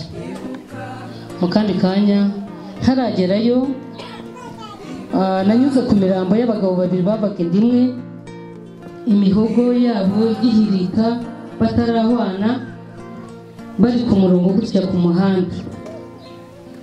Babonye nenda kwikubita hasi, banyuraho ndakomeza, ngeze aho ngaho nsanga nta muntu uhari, bahunze. Igihe nkihahagaze haza umukecuru arambwira ati se ko mwahungiye ku mana yanyu bakaba babishe, ubundi urajya hehe? Ati subirayo. Ndabyanga ndicara. Atari kuri inkunguzi, urayicara ku muryango, bakubwiye ko ari jyewe wubatse kuri uyu musozi, haguruka ugende. Ndahaguruka ninjira mu nzu. Ngiye mu nzu aravuga ati ntacyo, winjiye mu nzu yanjye se nibagusanga muri sobanura guki? Ndasohoka subira hanze. Ati niko nibasanga uragisaye amazuru ahangaha urashaka kunyicisha? Afata inkoni aranshorera, aranjyana angeza nkariya ku ihembe, akubita inkoni hasi ati genda. Ndagenda nka metero nka 20, ndibaza se ndajya hehe, ko nashatse gukurikira abo bagiye kwica bakambuza, ubuse ngewe noneho ndajya he? Sigaye njyenyine mu cyaragate, nta wundi muntu ndeba, ntaki. Ndongera ndakubira nagaruka kwa wa mukecuru, ambonye arambwira ati yewe, ati ni nko gutifu, ati urongera uragarutse kandi? Ndongera ndicara. Umugoroba urakuba, ijoro nabonyemo Akaga yambaye umusambi ryama muri salo, bigejeje nka 5 z'ijoro haje igitero nk'abantu 50. Bose barakaga, bari bahambiriye amatoroshi mu gahanga, ntawabakinguriye. bakubise urugi rw'imbere, ariko abenshi bari bakeneye ibyo gusahura, bagiye mu matungo bajya hehe, ariko bangeraho baravuga bati uyu ni wa mugore, bati tumwice, batuye bati mumworoheje, abandi bati mwihorere uwo tuzamugira umugore wacu. Mu kandi kanya barongera bariruka baragiye. Bwarakeye mbura aho nicara, mbura aho mpagarara, umukecuru aravuga ati mbaho icyo kunsarura ikawa. Tujya mu gipimo cy'ikawa, namanika amaboko akanga mpetse umwana. Twavuye arambwira ati reba urusyo uhere ziriya kawa, ndi bukugaburire ntabwo urya ibyanjye utakoze. Ubwo ikawa ndazihera, noneho duhagarara ku irembo, mbona abuzukuru be baraje. Bahageze babwira nyirakuru bavuga ati kuko ntaso urakoresha umuntu. Birutse bamanuka, abandi batambika, njyewe ndazamuka. Nanyuze mu masasu ntaryamfashe, ndazamuka ndugera suba induba hejuru. Ngeze induba hejuru mpura na wa mwana twavanye mu rugo, yari yagiye kunshakira amazi ntari kumwe nawe. Tugeze induba hejuru turahura, dusubira rero mu ngo, ariko iwanjye hari harashenywe, ntihari hagihari. Byabaye ngombwa ko tujyana ishango. N'ubundi tugeze ishango usanga nta n'inyoni ntaki, ariko bamaze kwira inkotanyi ziba zitugezeho, baratubaza bati murakora iki hano? Twisobanura tuvuga ko twabuze ahantu twajya. Nibwo rero badufashe batuzana i Bumbogo. Ndashima leta y'ubumwe, ndashima FPR yakoze umurimo, bakomeje kudukurikirana. Twavuye aho i Bumbogo tujya i Butare, barahaturindira. Nararebye ndavuga ngo ubuzima bwanjye burarangiye, ubu imibereho yanjye ni iyihe? Ariko leta y'ubumwe turayishima, yaratwubatse. Ubwo nari mpetse ntwite, ariko aho ngaho twarindiwe umutekano, tuhava neza. Mu gihe cyo gutaha mu kwa karindwi turataha, ariko njye ndavuga ngo ndajyayo, nta muntu n'umwe mfite dutahanye, bose bizangendekera gute? Ariko yabanye natwe, leta y'ubumwe yatuhaye abana kwiga. Twibazaga ngo baziga bate, bariga. Turashima cyane rero leta y'ubumwe ko yadukomeje. Uyu munsi tukaba twariyubatse, dufite aho kuba, dufite n'aho twageze. Twanyweye amata, twari tuzi ko tutazongera kunywa amata. Bari bazi ko birangiye, bari bazi ko bigaruye ibyacu, ariko uyu munsi turiho kandi turaho ababyeyi bacu bari bari. Imana ishimwe, murakoze.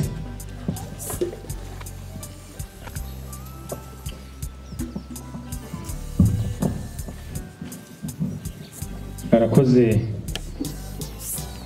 Ntabwo byoroshye gutanga ubuhamya bw'ibyatubayeho, ariko ni n'umuti.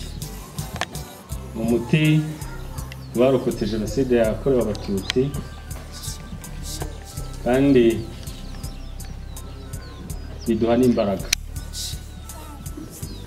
Ubundi muri ziriya leta zabanje ntabwo twari twemerewe kuvugira imbere y'ingabo, imbere ya polisi, imbere y'ubuyobozi. Ariko uyu munsi kuba duhabwa umwanya nk'uyu, njye nabonye yuko ari ibyiringiro y'uko igiti iyo gitemwe ntibyakirashira. Rero uriya mubyeyi arakoze kuduha ubuhamya. Reka dutumire abahagarariye Kwibuka ku rwego rw'umurenge aze atugezeho ubutumwa. Komanda wa polisi, uyu mwanya nk'uyu nguyu ni umwanya wo kubashimira uburyo mwaje kudufata mu mugongo, ndetse tunashimira n'abaturage bose muri rusange baje aha n'abashyitsi baturutse impande n'impande. Uyu mwanya ni umwanya mwiza wo kunamira ndetse no gushimira Ubumbogo, ndetse ikimenyi aha ngaha muri Nyabikenke habaye inkambi y'Abafaransa. Impamvu impereyeho ni uko inkambi y'Abafaransa yakoranye na leta mbi ya Habyarimana, ni nayo yagize ingufu cyane kugira ngo abantu bicwe Abatutsi umurenge wacu Bumbogo barenga wenda turi aha ngaha nababwira ko hano kuri site ya Gikumba twahabonye imibiri isaga 2500 irenga, tukaba twarayishyinguye ko nibuka neza ni Ndera muri Karayesi, ndumva twari duhaye twese. Rero abantu biciwe aha ngaha twibuka abanyeshuri, twibuka abarimu bareraga aha ngaha n'abanyeshuri bigaga aha ngaha, n'abaturage muri rusange baturutse za Kimironko, baturutse Remera, impande n'impande, baje aha ngaha kugira ngo bahakirire, kuko akenshi bajyaga ku buyobozi kugira ngo babashe wenda gukira. Ariko impamvu bazaga aha ngaha ni uko hari ahantu henshi bateraniraga bizeye ubuyobozi bwaho kugira ngo babashe kubakiza. Rero niko byagenze, iyo mibare mvuga baje aha ngaha, inama mbi nyine za Habyarimana, abayobozi babi baraterana barabica. Niyo mpamvu twicaye aha ngaha rero, nibura icyo nshimira ni kimwe, ni uko dukumwe n'urubyiruko rubasha kumva aya mateka, cyangwa se n'abandi baturuka impande n'impande baje muri murenge wacu. Hari wenda abatabyumva neza cyane cyangwa se bataha agaciro ibyo mvuga, ni ukuri kuko dufite gihamya, dufite n'inzibutso, nk'uko wenda benshi bahakana Abatutsi bishwe. Niyo mpamvu n'inzibutso zihari, niyo mpamvu duhari ho kwihamya iyo bacitse ku icumu. Muri rusange rero ntabwo tuvuga ibintu byinshi cyane, buriya gutanga ubutumwa bwa Ibuka, uriya mubyeyi wacu buriya binyuzemo neza cyane, ndetse n'abatubanjirije. Buriya ni ikigaragaza yuko koko hano muri Gikumba, hano muri Bumbogo, uko niho turi twibuka Abatutsi barenga iriya mibare nababwiye, ndetse niza kubabwira mu mwanya dusoza yuko uyu munsi twaje kubunamira. Tubiha agaciro rero kuko ni ikintu gikomeye, ni ikintu buri muntu wese, niyo navuga ko bagize ibibazo bitandukanye, ariko nzi ko n'ababigizemo uruhare nabo hari ingaruka zabagezeho. Kuva nk'aho ukajya Kongo n'amaguru nacyo ni ikibazo, nawe wakumva ko harimo ikintu, ese ubundi bajyaga hehe? Ni uko wavuga ibyo wakoze. Twangira ngo rero turi muri leta y'ubumwe kandi nziza. Nkaba nashimira ubuyobozi bwiza bwanatumye duhurira aha ngaha, hashize imyaka 2 tudahura, ariko hari impamvu uriya yabikoze. Kuba yadushyiraga inkingo twese tukaba tuje aha ngaha duhuriye hamwe, twicaye hamwe, nabyo ni ubutwari bw'igihugu cyacu. Rero niyo mpamvu imyaka 2 ishize tutegerana gutya, nabyo ni ubutwari no kutureberera nk'abaturage n'abatutse ku icumu. Bayobozi rero nkaba nabashimira uburyo niyo batutse ku icumu ni myiza, ntago twahemwe n'agahinda nk'uko mugenzi wacu watanze ubuhamya bivugaga.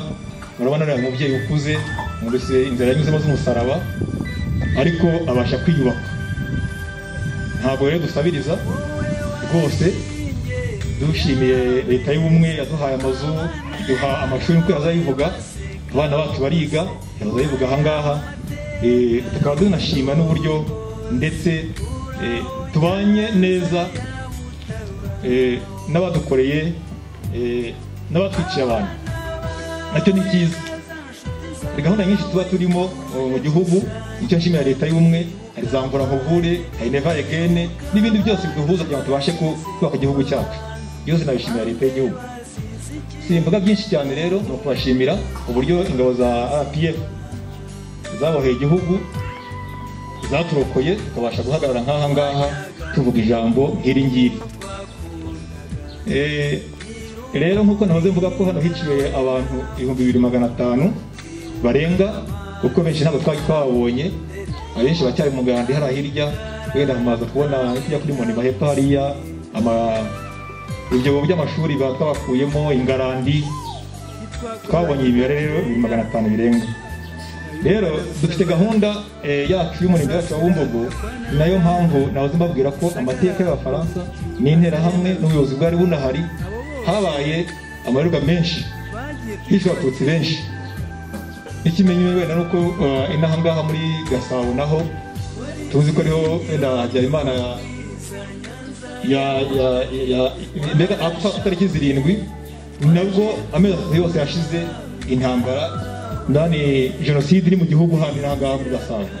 Rero abantu bishwe ari benshi cyane. Rero dufite gahunda rero ndende, ubwo twari hano ku Musave ejo twibuka Abatutsi baho n'abanyeshuri bishwe muri jenoside, twaje kuyikumva ahangaha no kubibuka.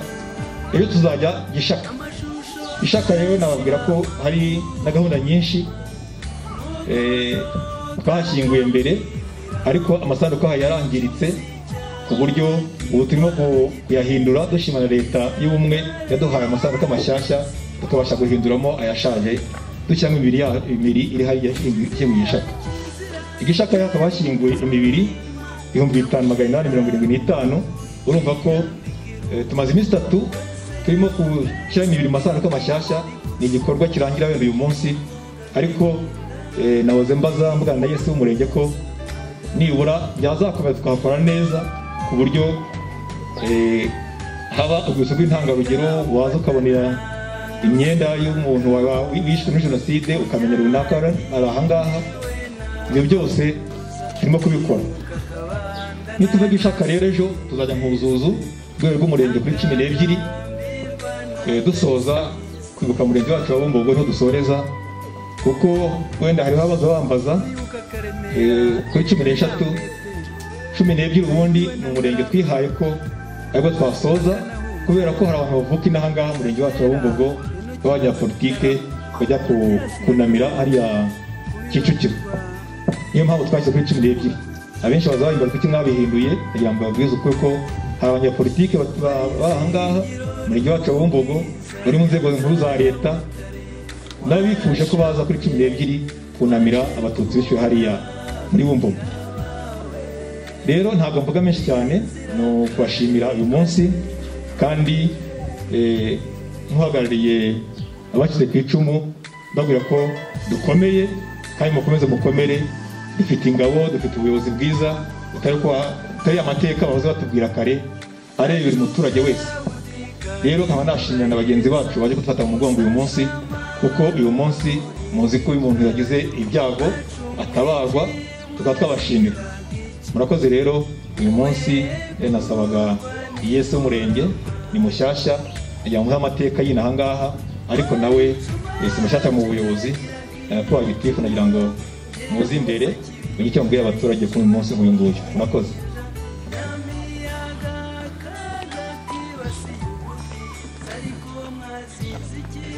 Badusuye abaturage b'Akagari Nyabikenke cyangwa n'abandi baturutse ahandi batandukanye, n'urugendo rurerure abantu banyuzemo bakubitwa, bicwa. Ngira ngo buriya jenoside yakoze ku bantu yabatwara, n'abasigaye buriya we yarabangije. ariko dushima Imana yuko batayanga n'agahinda ahubwo biyubatse. Ni nacyo leta gushishikariza. Batubwiye amateka ngira ngo jenoside iba 94 kwari gusohoza umugambi wabo, ariko ubundi bari barabitangiye kera ko ntabwo umututsi bishwe 94 gusa. Barigishijwe bagitera bazamuka bigera ubwo bigera 94 bashyira muri gahunda ya jenoside bari barateguye. Buriya tubyite gutyo. Uyu mubyeyi uvuye hano hari ijambo bavuze ngo gukora ni kimwe mu kintu bakoresha ngo bagiye gukora, bagiye ku kazi. Ngira ngo mu myaka 90 nubwo twatangiye kwibona cyane, amashyaka menshi atangiye, urwo urubyiruko rwatojwe, batozwa kwitwara n'imitwe ya gisirikare, batozwa ubugome. Hanyuma igihe cya jenoside kigeze gukora bikora, ntabwo bari abantu baryamaga, katuvuge gutyo, ntabwo baryamaga, bararaga ku gasozi, bakica ku manywa, bakica nijoro, bataha bagasanga ababyeyi babo batekeye, abakecuru n'abasaza basigaye mu rugo bakabagaburira. Icyo mbivugira iki ngiki nuko ababyeyi bacu, ababyeyi babaye gito, aribo bigishije abo ngabo bagiye gukora jenoside. Aribyo twumvise bimwe ko abazungu baruhari bagize, ariko natwe twabigizemo. Ntekereza yuko baje, bamwe baje gukoloniza, ariko bamwe baza bitwaje idini. Reka tubivuge gutyo, tuvuge mu mazina yabyo.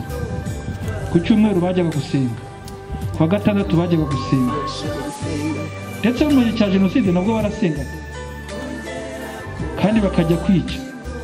Uyu munsi nabwo abantu barasenga, ariko mu myaka 20 iri kujya mu myaka 28 umunsi aho muri zabacitse ku icumu ko ntabwo izongera kubaho, ko dufite igihugu cyiza kandi igihugu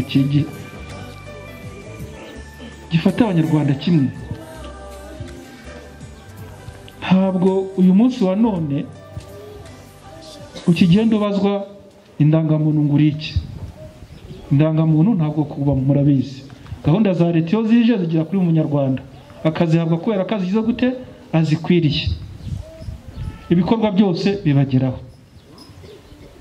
Ariko uyu munsi wa none ejo hari uwo twabonye avuga ngo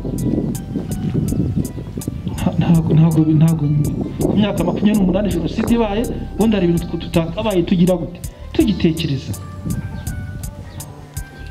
Perezida ngo ntabwo ari Abahutu n'Abatutsi, ingega bitekereje narayumvise.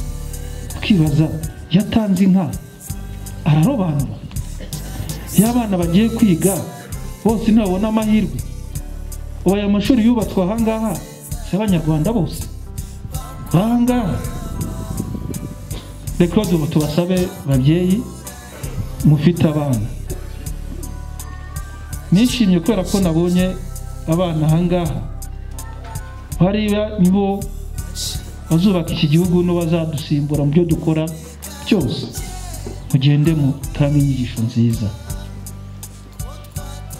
nitwigisha abana neza, ejo tuzavuga ngo igihugu tugisize ahangaha, tugisigiye abantu bazima. Ariko se tugize nk'abo ngabo bakaba ari benshi, igihugu bakiganisha hehe? Ntabwo rero tuzabyemera. Ubuyobozi bw'igihugu burakanuye, bazabikora bazahanwa. Gusa icyo tubasaba no kugira gute, mugende mubigishe. Ntabwo ndi buvuge byinshi, ndakomeza abacitse ku icumu nongere mbisubiremo, kubera yuko ibyo bahuye nabyo ni ibintu bikomeye. Tubakomeza tunabashimira n'umusanzu batanga mu kubaka igihugu, kuko ntabwo baheranwa n'agahinda, bafatanya n'abandi banyarwanda kubaka igihugu. Kandi turabashimira ko bababariye mu mitima yabo, batanze imbabazi. Ubundi hari ibintu bajyaga bavuga kera ngo umurenzo wera ibijumba, ariko ntabwo ariko bameze. N'ikimenyimenyi ngira ngo abantu barashyingirana, ukarenga kuri aya mategeko 10 ya Gitera, ugakomeza ukagera 7-3, ukagira 90, ukagira 94, ndetse na nyuma yaho hari abandi bacitse ku 10 bagendaga bicwa, ariko ibyo barabirenze bubaka igihugu. Uyu munsi abantu barashyingirana. Nk'uko rero twahisemo kuba umwe, icyo nabashishikariza, twe dutuye hano muri Akagari ka Nyabikenke ndetse n'umurenge wa Bumbogo ndetse n'akarere ka Gasabo ndetse n'igihugu, mureke tube umwe. Aho twifuza cyangwa aho twabaye twebwe, twe kugira ngo tuzaharage abana bacu. Ngira ngo uretse umuntu uri munsi y'imyaka 28 aho 28 buriya nawe byamugize ingaruka, ko niba wari utwite umwana umunsi ukaba waramubyaye, umunsi arakubaza ati ariko mvuka hehe? Kandi n'abandi nabo babigizemo uruhare, nabo bahuye n'ibibazo byinshi. Tubivuge gutyo, narabirebaga n'amaso yanjye mu myaka nari mfite, uretse n'inkotanyi zitaza, reka tubivuge gutyo, niyo zitaza abari batangiye kuryana, reka tubivuge gutyo. Nibukaho narindi, kuko abantu barasahuye, bamaze gusahura, aho bica bamaze kubarangiza babamaze, kuko ntabwo abantu basigaye kubera yuko hari ibintu bagize. Reka tubivuge gutyo, nuko twagize abantu bagize amahirwe, inkotanyi zikaza zikabora igihugu, ariko ubundi ntabwo umuntu yasigayeho kubera yuko ari imbabazi bagize. Reka tubyite gutyo, bari batangiye gusubiranamo, umwe akavanga ariko muko wasahuye nk'eshanu 6 kwayigarura ubutaka bwa hariya bwose, harya ubwo wandushe kwica benshi. Bari batangiye gusubiranamo, batangiye kurwanira ibyo basahuye, bashingiye ku mubare w'abantu bagize gute bishe. Kwibuka ni bimwe mu biha agaciro abantu bacu twabuze. Kwibuka ni kimwe mu bintu bikumira abarokora jenoside, ukavanga ariko narahemutse. Nibikunda ubutaha nibura ibingi gutanga ubuhamya ntituzabiharire abacitse ku 10, nibura tuzabone n'uzaza ahangaha ko jenoside atanga ubuhamya. Twe kwibaharira, kuko twese byabaye tubireba ahangaha. N'abazavuga ngo nakoze ibi n'ubwo nasabye baza, ariko n'ubundi amateka yahanamize gutya, ko ntabwo byatangaza usanga hari umubiri ukiri ahantu utarashyingurwa, kandi kudashyingura uwawe burya bigira gute, birababaza. Twese rero nitumara kubigira ibyacu, nibwo imibiri y'abantu ikiri ku gasozi hirya no hino y'abantu bakimura, nibwo tuzabasha kuyibona, kandi kizaba ari igikorwa cyiza. Umwe n'ubwiyunge zagerwaho neza nta kwikanga, kandi n'ubundi umwe n'ubwiyunge ni urugendo, ku bana ni urugendo. ntekereza ko cyangwa se nizera ko n'ibitarajya mu buryo neza bizakunda. ngira ngo murabizi 94 nko mu kwa munani iyo umuntu yasuraga iwabo akahagera yabonaga umuntu akikanga. hari abantu benshi babizi.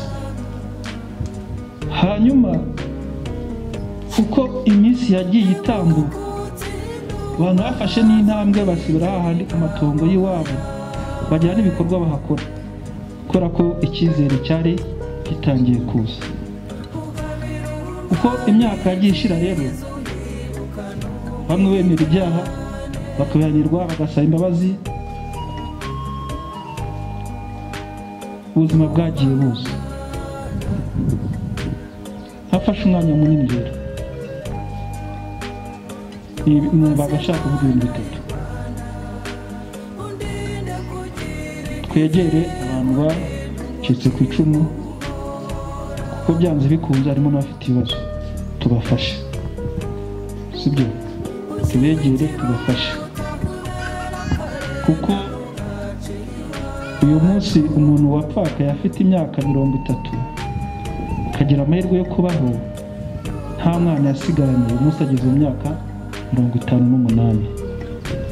umuntu ugeze mu myaka 58 akeneye abantu. uwo ni umuntu ugeze muri iyo myaka 58 aba atangiye gufashwa n'abuzukuru n'abana be bakamurera. natwe abo bantu tukeneye kujya gute kubarera aho batuye, dufatanye tubegere tubafashe. ikindi cya kabiri ndi kuvuga, nubwo urugendo rukiri rurerure hari ideni tugifite. bacitse ku icumu mufite ideni, mufite ideni ry'abantu bagiye. nyankunda kubivuga, nyuma y'ubuzima hari ubundi buzima. rero mu byo ukora byose ujye uvuga ngo umunsi nahuye n'abanjye bagiye zavuga iki. uwitwaye nabi yagira ikibazo cyo kurebana nawe mu maso, ariko umwanya uracyahari. umwanya uracyahari. hari ikivi gikeneye kuza. nibura nimuhura bazavuge ngo izina ry'umuryango riracyahari, ntabwo ryandavuye. bazagushimira yuko hari ibyo wakoze. kandi ikindi ndi kuvuga, ntabwo ibintu byose uzabikora, ni uruhererekane. ku gihe cyawe hari ibyo ugomba gukora, nawe n'igihe bigera ukava ku isi, nugira amahirwe bakaraba abasigaye bagukomokaho nabo bazongera bafatira wagereje.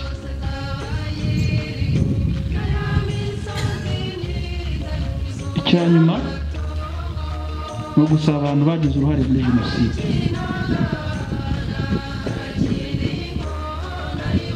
icyo tubasaba ni ukudufasha kurera abana bacu,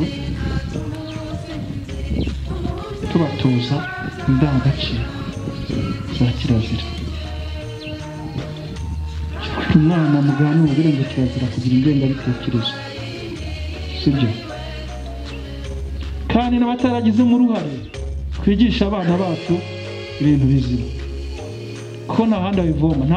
mu Rwanda nta shuri tugira ryigisha ingengabitekerezo. mu mashuri twubatse nta na rimwe, ariko ingengabitekerezo ziri mu muryango, ziri ku mashyiga.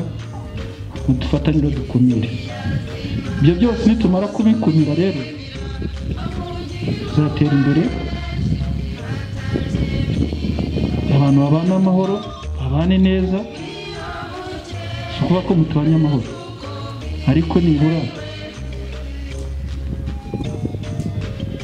habeho kubana nta kwikeka. ko umuntu ufite ingengabitekerezo buriya muhuye wenyine ashobora no kugira nabi, ko n'undi wari kirimo.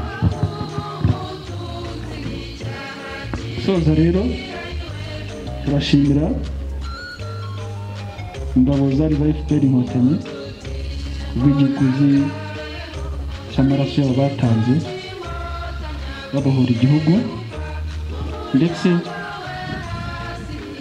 n'abahigaga icyo gihe bakaboneraho kandi nabo n'abari muri ibyo bikorwa bya jenoside bica abatutsi nabo bafatanye dushime kubera yuko iyo bitaza nabo baba barasubiranyemo bakamarana. Rero ubuyobozi burahari, ubuyobozi bw'abaturage bose twiteguye gufatanya kugira ngo twubake igihugu kizira amacakubiri, igihugu giha umuturage ibimugenewe nta kurobanura, kandi igihugu cyitaye ku baturage bacu. Soza abanyamadini tuzafatanye, tuzarebe ni gute mu nyigisho dutanga ku isabato, ku cyumweru.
Muri make rero amateka y'ahandi maremare cyane, ariko ndavuga mu ncamake bitewe n'igihe dufite, kugira ngo ari uwaduhaye ikiganiro ari dukuriye ku rwego rwa leta, ku rwego rw'umurenge, bagiye babinyuramo muri make. Nanjye ariko sinabura kugira icyo mvuga umunsi uyu nguyu. Hano kuri iki kigo cy'amashuri hari hahungiye abatutsi bavuye mu mihanda yose ku itariki nk'iya 10 z'ukwezi kwa 4 muri uriya mwaka w'1994. Hari havuye abaturutse Kimironko, abaturutse Kinyinya, abaturutse Indera, hirya no hino bose bahurira inaha ngaha bazi ko ariyo makiriro yabo, ariko ntago abanzi babishimye nk'uko byagiye bigenda hirya no hino. ayo mahirwe bakekaga kugira ntabwo yabagezeho, nabo ibyago byagwiriye abandi hirya no hino nabo byabagezeho. Hano rero nk'uko dukuriye ku rwego rw'umurenge yabivuze, haguye abarimu, hagwa abanyeshuri, hagwa n'abaturage bandi basanzwe. Nk'uko mubona ibipimo hariya murahabona abari imbere, hariya ni amatuwarete abanyeshuri bitumagamo.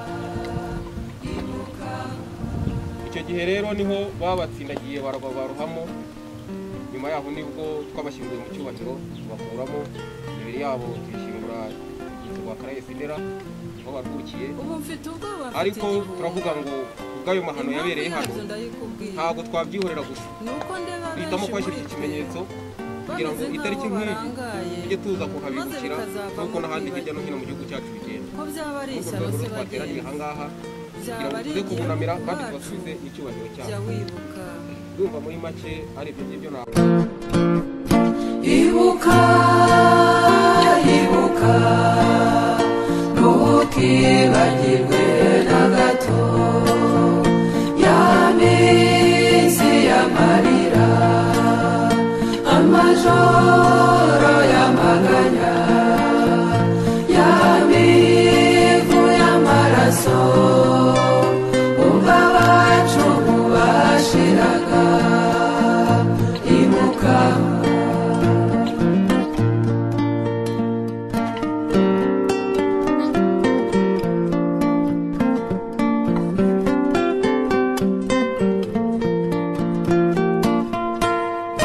kwiyibagiza ni ubupfu, ntabwo ari ubupfura gakondo.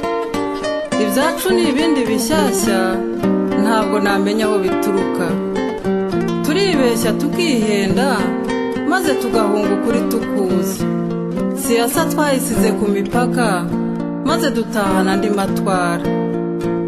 Ibyo duhugiyemo ni bibi cyane, jya wibuka. ibuka, ibuka, ntukibagirwe na gato ya minsi y'amarira, amajoro y'amaganya, ya mivu y'amaraso, ubwo abacu bashiraga. Ibuka, ishyari ni ryinshi dufite itiku, turareguzwa turapfa imyanya, turacura ibinyoma bivamo impuha, ndabona cyaruswa cyotota, tutitonze twakiyoboka. Inda nini dufite yamize imbabazi, na ya mfubyi ntituyireba, urukundo rwimukiye uburyarya. Reka turaryana nk'abatava inda imwe, mbese twabaye banga mwabo, mwokabyara mwe mugaheka. Dusubize amaso inyuma gatoya, ejo tudacana uwo twazimije, tujye twibuka. Ibuka, ibuka, ntukibagirwe na gato ya minsi y'amarira, amajoro y'amaganya, ya mivu y'amaraso, umva abacu bashiraga. Ibuka,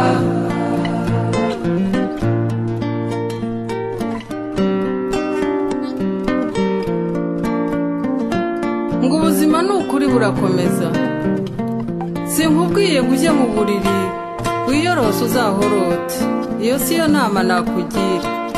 Ariko rero ibyo ukora byose, aho ujugurika umunsi nijoro ushaka ibintu n'amafaranga, jya ubikora wibuka abagiye, ntugategereze gusa uyu munsi. Kandi rero uhora uzi neza ko burya kutibuka ari ukuzima, maze wibuke.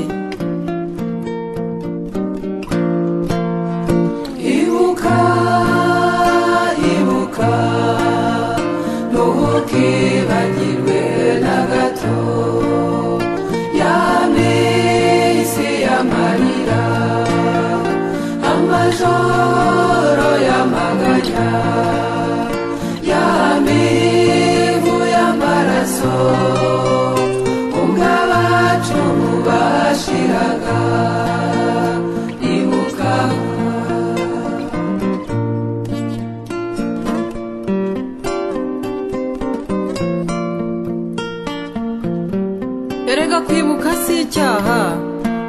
kwibuka ari inzika ihora itekereza guhora, ahubwo kwibuka natwe birashoboka ko twari kuba twibukwa kuko abacu twibuka twari turi kumwe turabyibuka neza. Iyo duhagaze aha ngaha hari byinshi dutumuriza no kubiba hafi. Urakoze komeza kudufasha rero dutandukanye mu mpande tugiye gucamo, twese turinde kandi mwami muri iki gihe cyo kwibuka twese Uwiteka Imana uzakomeza kutuba hafi no kuduhumuriza.